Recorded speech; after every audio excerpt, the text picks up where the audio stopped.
దేవుని నామమునకు స్తోత్రము కలుగునుగాక.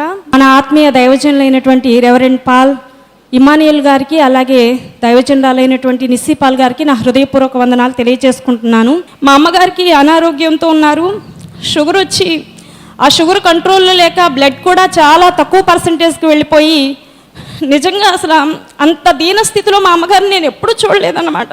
మా అమ్మ పక్కనే కూర్చోపోతే కూడా నేను అసలు ఉండలేనట్టుగా ఉంటాను. అంత భయంకరమైనటువంటి పరిస్థితుల్లో అసలు కనీసం నడవలేనట్లుగా అయిపోయి ఎంత భయంకరమైనటువంటి అనారోగ్య పరిస్థితుల నుంచి దేవుడు విడిపించి, ఏ పూట ఏ మాట వినాల్సి వస్తుందో అర్థం కావట్లేదు అన్నమాట.